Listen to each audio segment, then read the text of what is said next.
વાદળછાયા માહોલ, બદલાતી ઋતુ અને વાહનોની અવરજવરના કારણે ધૂળના રજકણો એર પોલ્યુશન માટે કારણભૂત બને છે. આણંદના નગરજનોને ચોખ્ખી હવા, ઓક્સિજન અને સ્વાસ્થ્ય જાળવણી માટે વર્ષો અગાઉ વિવિધ વિસ્તારોમાં બાગ બગીચાઓ બનાવાયા હતા. સમયાંતરે વસ્તી વધતી ગઈ. વધતા જતા ઉપયોગ છતાંય બગીચાઓની પૂરતી કાળજી લેવામાં તંત્ર ઊણું ઉતર્યું. શહેરના અનેક બગીચાઓનું નવીનીકરણ કરાય છે, પરંતુ લાઇટ, પાણી, નિયમિત સફાઈ સહિતની બાબતો આજે પણ અનિયમિત હોવાની વાત સોનાની થાળીમાં લોઢાની મેઘ સમાન.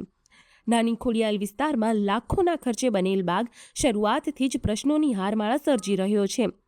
સ્થાનિકો કહી રહ્યા છે કે બગીચામાં શરૂઆતથી જ લાઇટની સમસ્યા છે.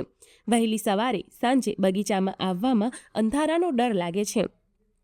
મહાવીર બાગમાં પાણીની યોગ્ય વ્યવસ્થા હજી થઈ નથી અને સાફ સફાઈ પણ નિયમિત થતી નથી. અહીંનું જાહેર શૌચાલય માત્ર નામ માટેનું છે.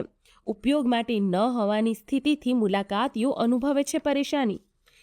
આણંદ મનપાના બાગ બગીચા વિભાગના અધિકારી કહે છે કે બાગના પ્રકાર અને સુવિધા મુજબ મેન્ટેનન્સની ગ્રાન્ટ ફાળવવામાં આવે છે. બગીચાઓની સ્વચ્છતા માટે 40 કર્મચારીઓ અને દિવસમાં 2 વાર શૌચાલયની સાફ સફાઈ થાય છે. પણ વાસ્તવિકતા તંત્રની વાતને પોકળ સાબિત કરી રહી છે. બગીચાની દેખરેખ માટે સુપરવાઇઝરો છે, પણ તેમની ચોક્કસ કામગીરી શું હોવી જોઈએ તે અંગે હજી અસમંજસ.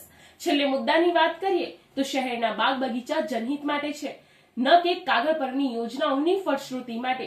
બગીચાઓ જરૂરી સુવિધા સાથે સ્વચ્છ અને લીલાછમ બની રહે તે માટે ખર્ચના આંકડા નહીં, પરંતુ વાસ્તવિકતા કામગીરી કરીને તંત્રએ સાબિત કરવું તે જ સમયની માંગ છે. જાગૃત નાગરિક તરીકે આપણા સૌની પણ ફરજ બને છે કે બગીચાની મુલાકાત દરમિયાન ક્યાંય કચરો ન ફેંકીએ, ફૂલ છોડ કે રમતના સાધનોને નુકસાન ન પહોંચાડીએ.